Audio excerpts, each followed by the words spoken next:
Welcome to my YouTube channel world literature. आज जो topic discuss करने वाले हैं वो है the sea is history by Derek Walcott. Derek Walcott की पोएम है जिसको आज हम डिस्कस करने वाले हैं। तो अपना लेक्चर जो है वो हम स्टार्ट करते हैं। फर्स्ट ऑफ ऑल राइटर को डिस्कस करेंगे, पोएम का टाइटल एंड देन इसकी लाइन बाय लाइन एक्सप्लेनेशन को भी हम डिस्कस करेंगे। इस पोएम में बहुत सारी इमेजरी को, मेटाफर्स को यूज़ किया गया है एंड बिब्लिकल रेफरेंसेस को भी यूज़ किया गया है।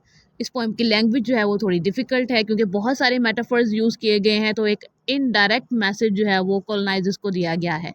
इसमें हम कॉलोनियलिज्म को डिस्कस करने वाले हैं कि कैसे जो है वो वाइट्स जो है वो अफ्रीका में आए, कैरिबियन आइलैंड में आए और आकर उनको कॉलोनाइज किया, और ट्रांसलेंटिक जो स्लेव है इसको किया गया। कैसे ब्लैक्स को स्लेव बनाया गया, उनसे हार्ड वर्क लिया गया, उनसे लेबर वर्क लिया गया और उनसे जो है वो बहुत ज़्यादा स्ट्रगल करवाई गई। इस चीज़ को हम डिस्कस करने वाले हैं। सर डेरिक की बर्थ हुई थी 23 जनवरी 1930 में एंड इनकी डेथ हुई थी 17 मार्च 2017 में। सेंट लूशियन पोइट थे एंड प्ले राइट भी थे। नेक्स्ट जो है वो हम इस पोएम के टाइटल को डिस्कस करते हैं। इस पोएम को टाइटल दिया गया है द सी इज़ हिस्ट्री।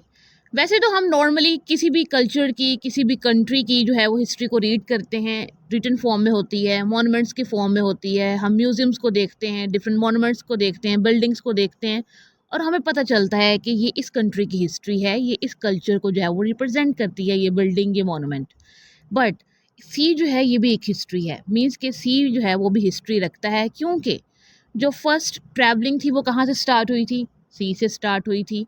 जो फर्स्ट अगर ब्लड शेड हुआ था तो वो कहाँ हुआ था? सी में हुआ था। तो ये डिफरेंट चीज़ें जो हैं वो सी के रिकॉर्ड में है। सी ने ये सीक्रेट जो है वो अपने अंदर रखा हुआ है। तो मीन्स के जो हिस्ट्री है वो सी के अंदर भी है। इस चीज़ को बहुत ज़्यादा जो है वो निगेट किया जाता है कि सी के अंदर कोई हिस्ट्री नहीं है और सी जस्ट एक वाटरी प्लेस है। वो एक वाटरी प्लेस ज़रूर है, बट उसके अंदर भी एक हिस्ट्री है, उसके अंदर भी सीक्रेट हैं, उसके अंदर भी बहुत सारे राज जो है वो छुपे हुए हैं। एंड जो सी आज हम डिस्कस कर रहे हैं वो कैरिबियन सी है। इसके अंदर कैरिबियन हिस्ट्री है, कैरिबियन कल्चर है, कैरिबियन सीक्रेट्स हैं, इसके अंदर स्लेवरी है, इसके अंदर जो है वो कॉलोनियलिज्म है, कॉलोनियल टाइम पीरियड है, वो सब जो है वो इस सी के अंदर है। तो उस सी को जो है आज हम डिस्कस करने वाले हैं कि ये जस्ट वाटर नहीं है, इसके अंदर एक डीप हिस्ट्री है जिसके अंदर बहुत सारे जो है वो ट्रेजिक मूवमेंट्स भी हैं। पोएम जो है वो एक क्वेश्चन से स्टार्ट होती है। तो पोएम की फर्स्ट लाइन में राइटर कहते हैं, where are your monuments, your battles and murders. कि तुम्हारे मर्डर्स कहाँ हैं, सोल्जर्स कहाँ हैं, तुम्हारी बैटल्स कहाँ हैं और तुम्हारे मॉन्यूमेंट्स कहाँ हैं। वो सब कहाँ है, वो सारी हिस्ट्री कहाँ है। Where is your tribal memory, और तुम्हारी ट्राइबल मेमोरी कहाँ है कि जो तुम्हारा कल्चर था, जो तुम्हारी डिफरेंट ट्राइब्स हुआ करती थी, वो कहाँ है, तुम्हारे कबीले अब कहाँ हैं। Sirs in that grey vault the sea. वो सब कुछ जो है वो इस सी में है। ये जो सी है उन सब का जो रिकॉर्ड है वो रखता है, उन सब की मेमोरी जो है वो इस सी में है। The sea has lock them up, the sea is history. कि सी ने उन सबको अपने अंदर छुपा लिया है, उसने अपने अंदर लॉक कर लिया है उन सब सीक्रेट्स को, उन बैटल्स को, उन मॉन्यूमेंट्स को, उन मर्डर्स को, उन सोल्जर्स को, उन ट्राइबल मेमोरीज को। और सी जो है वो अब एक हिस्ट्री बन चुका है। जो सी है वो एक हिस्ट्री है क्योंकि इसके अंदर हमें जो है वो बहुत सारी चीज़ों के जो है वो रिकॉर्ड्स मिलते हैं। नेक्स्ट लाइन में राइटर कहते हैं, first there was the heaving oil heavy as chaos, then like a light at the end of a tunnel, the lantern of caravel and that was Genesis, then there were the packed cries the shit the moaning. तो writer यहाँ पर कहते हैं कि ये जो carbon island है यहाँ पर पहले जो है वो हैविंग ऑयल्स हुआ करते थे, ब्लैक्स थे, और ब्लैक्स को जो है वो हैविंग ऑयल से यहाँ पर जो है वो कंपेयर किया गया है। या फिर हम ये भी कह सकते हैं कि यहाँ पर जो है वो ट्रेजर बहुत ज़्यादा था, यहाँ पर जो है वो लग्जरीज बहुत ज़्यादा थी, यहाँ पर जो है वो ट्रेडिंग के लिए जो है वो चीज़ें बहुत ज़्यादा थी। तो काउस था यहाँ पर। लेकिन देन क्या होता है, यूरोपियंस आते हैं, वाइट्स आते हैं, और वो एक लाइट की तरह थे कि वो यहाँ पर आकर सारी डार्कनेस को जो है वो ख़त्म कर देते हैं। और ये एक न्यू जेनेसिस था, ये एक न्यू इरा था। यहाँ पर जो है वो बिब्लिकल रेफरेंस दिया गया है। अब जब वो आते हैं यूरोपियंस, तो तब जो है वो इन्वायरमेंट कुछ पीसफुल था, लेकिन उनके आने के बाद क्या होता है, यहाँ पर जो है वो लोग चीखते हैं, रोते हैं, लोग जो हैं वो उन पर जुल्म किया जाता है और लोगों को जो है वो सफ़र करना पड़ता है। नेक्स्ट लाइन में कहते हैं एक्सोडस। एक्सोडस यहाँ पर अगेन एक बिब्लिकल रेफरेंस दिया गया है, second book of the old testament. इसको यहाँ पर यूज़ किया गया है कि इसराइल्स ने जो है वो इजिप्ट में कैसे जो है वो स्लेवरी से इस्केप हासिल किया। तो वो रेफरेंस यहाँ पर जो है वो यूज़ किया गया है। Bone soldered by coral to bone, mosaics mantled by the benediction of the shark's shadow, that was the Ark of the Covenant। कि जब यूरोपियंस यहाँ पर आते हैं तो बहुत ज़्यादा ब्लडशेड होता है, बहुत सारे लोगों की डेथ हो जाती है, सोल्जर्स की जो है वो डेथ हो जाती है, एंड उनकी बोन्स जो हैं इस सी में जो है ना वो मिल जाती हैं, वाटर के साथ जो है वो मिल जाती हैं। एंड ये जो सोल्जर्स हैं इनकी जो डेड बॉडीज़ हैं वो आर्क ऑफ द कोवेनेंट है, ये अफ्रीकन्स के लिए एक प्राउड है। नेक्स्ट लाइन में राइटर कहते हैं, then came from the plucked wires of sunlight on the sea floor the plangent harps of the Babylonian bondage as the white coverings cluster like manacles on the drowned woman। Next जो है वो यहाँ पर Babylonian exile को भी discuss किया गया कि जो ज्यूज थे उनको कैसे जो है वो बेबीलोनिया में जो है वो स्लेव बनाया गया था। प्रेजेंट डे इराक को जो है वो बेबीलोनिया कहा जाता है। एंड ये जो डेड सोल्जर्स हैं उनकी जो वुमेन हैं वो भी जो है वो डेड हो चुकी हैं, और उनके जो हैंड्स हैं उनके ऊपर जो है ना वो आइवरी के ब्रेसलेट्स हैं, क्योंकि उनकी जो डेड बॉडीज़ हैं वो सी के अंदर हैं, और उनकी जो हैंड्स हैं उनके इर्द गिर्द जो है वो कुछ आइवरी जो है वो इकट्ठी हो जाती है, तो वो ब्रेसलेट्स जो है वो बन जाते हैं। But the ocean kept turning blank pages looking for history. जो ओशन है वो पेजेस को टर्न करता रहता है और अपनी जो उसकी जो रियल हिस्ट्री है वो उसको ढूंढता है, जो अफ्रीकन हिस्ट्री है उसको वो ढूंढता है। Then came the man with eyes heavy as anchors who sank without tombs। उसके बाद जो है ये ब्रिटिशर्स आते हैं, यूरोपियंस आते हैं, जो कर आकर जो है वो कॉलोनाइज करते हैं इन कैरिबियन लोगों को, कैरिबियन आइलैंड को। और देन वो डेड बॉडीज आती हैं जो कि टॉम्स के विदाउट ही जो है ना वो डूब गई थी सी के अंदर। Brigands who barbecued cattle, leaving their charred ribs like palm leaves on the shore, then the foaming rabid maw of the tidal wave swelling Portal Royal, and that was Junab. But where is your Renaissance? Next जो है वो again उन्हीं soldiers को describe किया जाता है कि उनकी जो डेड बॉडीज़ हैं वो इस वाटर में मिक्स हो चुकी हैं, इस सी में जो है वो मिक्स हो चुकी हैं।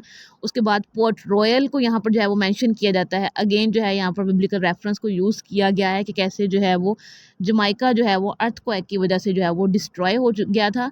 एंड नेक्स्ट जो रेफरेंस है वो हज़रत यूनस का यहाँ पर यूज़ किया गया है कि हज़रत यूनस को किस तरह से जो है वो एक मछली ने जो है ना वो इनगल्फ कर लिया था, निगल लिया था।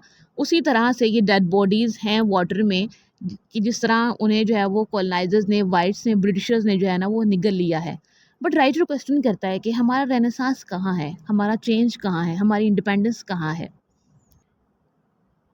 राइटर जो है वो पहले क्वेश्चन करता है और उसके बाद जो है वो खुद ही इस चीज़ को आंसर भी करता है। नेक्स्ट लाइन में वो आंसर करते हैं, sir it is locked in them sea sands, के वो जो हमारी हिस्ट्री है वो इस सी सैंड में जो है ना वो सेव हो चुकी है। सारे जो हमारे सीक्रेट्स हैं, हमारी जितनी भी डेड बॉडीज़ हैं, जितने भी अफ्रीकन स्लेव्स हैं, वो सब इस सी के अंदर हैं।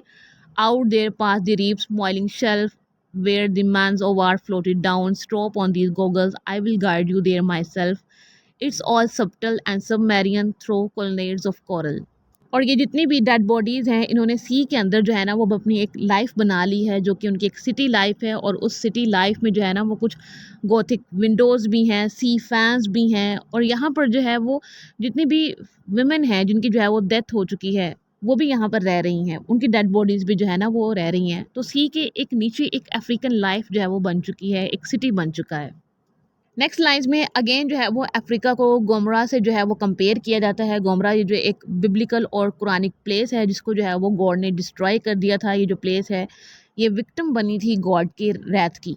इसी तरह से जो अफ्रीका है, जो कैरिबियन आइलैंड है, ये यूरोपियंस के रैथ का जो है ना वो विक्टिम बना था। इस प्लेस को जो है वो यूरोपियंस ने डिस्ट्रॉय करके रख दिया था।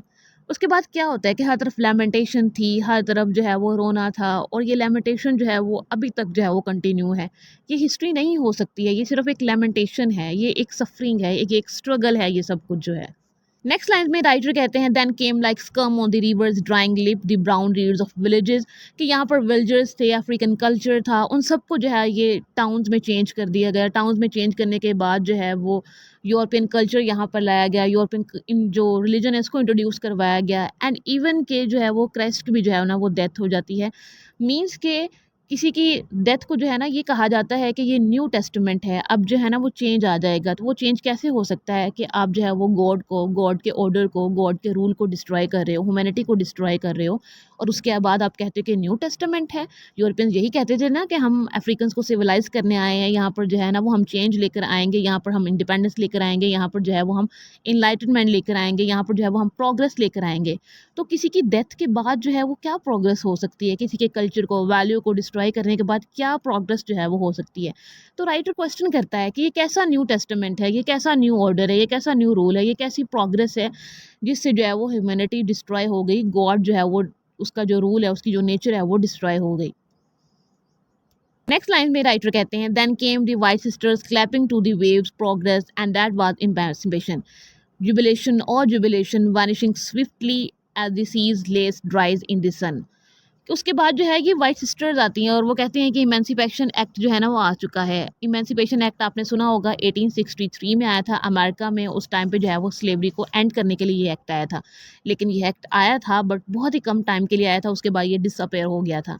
तो यहाँ पर जो है वो वाइट सिस्टर्स आकर ये एक न्यूज़ तो देती हैं बट उसके बाद ये न्यूज़ जो है वो ख़त्म हो जाती है। इसी तरह से जैसे कि समंदर में से जो है वो सूरज की रोशनी से पानी ख़त्म हो जाता है, धूप से गर्मी से पानी ख़त्म हो जाता है, ऐसे ही ये जो इमेंसिपेशन एक्ट था वो ख़त्म हो गया था। अफ्रीकन कल्चर है वो बिल्कुल ऐसे ही ख़त्म हो गया जैसे कि दरिया में से पानी ख़त्म हो जाता है, सी में से वाटर जो है वो बिल्कुल ड्राई हो जाता है।